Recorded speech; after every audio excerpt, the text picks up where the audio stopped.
So this morning, tributes are pouring in for groundbreaking director John Singleton. His films were known for bringing African-American culture into the mainstream. At just 24 years old, 24, he became the first African-American and the youngest person ever to be nominated for Best Director at the Academy Awards for his film Boyz N the Hood. He died yesterday after complications from a stroke.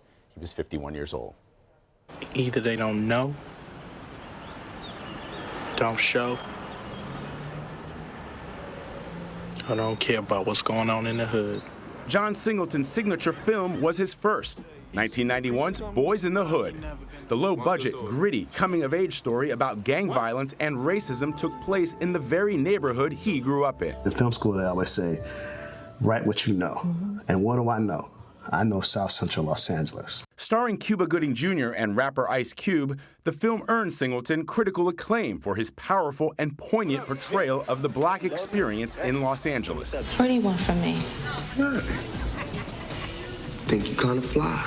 2 years later, Singleton cast pop star Janet Jackson in her first movie role in Poetic Justice, alongside rapper Tupac Shakur and actress Regina King. During his nearly 30-year career, Singleton was praised for representing black life on screen. He directed films and TV series, ranging from a remake of Shaft with Samuel L. Jackson to shows like Empire. And he inspired a generation of black actors and filmmakers who are now paying tribute. Jordan Peele called him a brave artist and a true inspiration. Ava DuVernay wrote, "He was a giant among us, kind, committed." And in a statement, Ice Cube said Singleton's love for the black experience was contagious.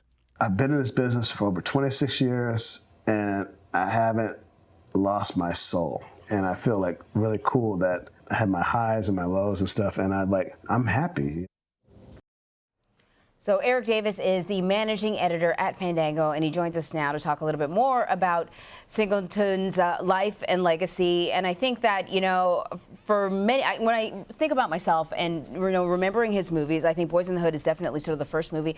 And it was mind-blowing to me to see some of the artists that I had listened to, right, on the radio, right, and to see them on the big screen. It was sort of like an instant sort of falling in love with that movie. And he was one of the first people to do it. So I don't know if I'm expressing it properly. No, it's like, it was a real shift. I've never seen that before. So Erik, Emery and I are close friends. I think we feel the same way, that, you know, for film nerds like us, me and you, Erik, we're film nerds.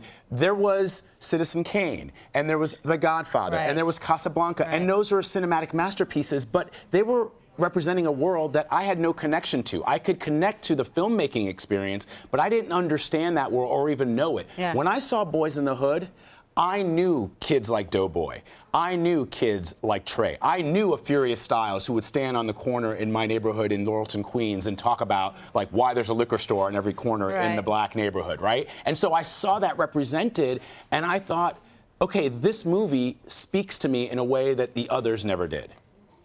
Yeah, one of the things, you know, it's funny, you talk about growing up, Casablanca, those weren't my classics. It was actually movies like Boyz N the Hood, Poetic Justice, I'm old, House Party. Erik.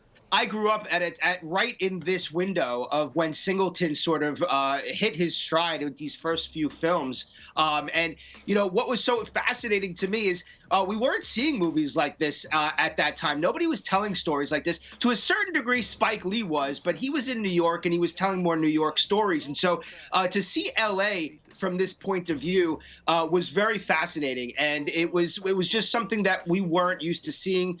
Singleton took risks with the stories that he was telling. He knew nobody else was really telling them, and that early 90s period was such an influential period when it comes to sort of black entertainment and black films, and I think Singleton was just at the heart of that, and there were so many films that are being made today that would not exist without Singleton taking the risks that he did with stories and narratives and settings for his stories that he did back in the early 90s. And also the risk in casting. Like, I'm watching Ice Cube, right? And he was probably one of the first to cast hip-hop artists and show the full array of their artistic talents, that they weren't just, forgive the pun, one-note songs. That's right.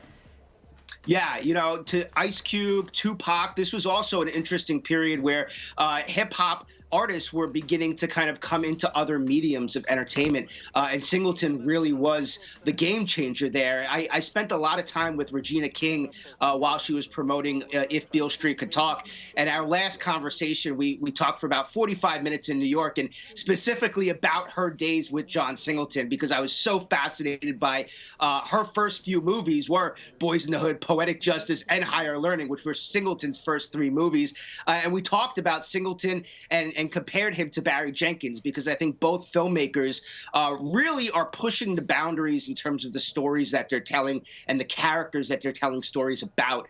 And so she had a lot of fond things to say, and she really does sort of owe it to him and owe her career to him for giving her the shot that he did all the way back then. And you know, he talked, Erik, many times about meeting Spike Lee when he had just seen She's Gotta Have It, and he ran into Spike Lee after he just watched the movie, and he told Spike Lee, yo, I'm going to USC in a few weeks, and you're going to be seeing me, you know, very soon. And he talked about how when he saw, you know, for us, we talk about Boyz N the Hood being that seminal experience. He talked about seeing She's Gotta Have It as being the experience for him, and, you know, earlier films of Gordon Parks, which he ultimately was able to remake as Shaft. And I just think that both of those filmmakers, they represented Black American life in a way that we hadn't seen before. You'd seen Shaft, the first version. You'd seen Superfly and Coffee and Foxy Brown. Those movies were still kind of like superhero movies. They weren't real. And the characters were sort of exaggerated, right? They were a little cartoonish. Right, and so exactly. we were seeing sort of real life. People that you knew in your neighborhood. Yeah. So that's and I think that,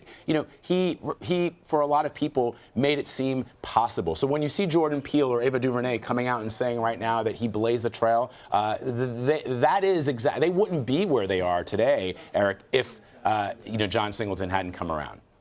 No, they wouldn't, you know, and he was telling neighborhood stories in neighborhoods that were not familiar to a lot of people in America.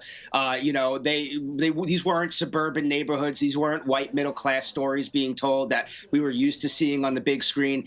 These were hood movies, essentially. And there was a whole genre of these kinds of movies that really kind of came out of Boyz N the Hood. You know, without that, you know, then you had Menace to Society, and you had a bunch of other films too. Juice was another one that starred Tupac.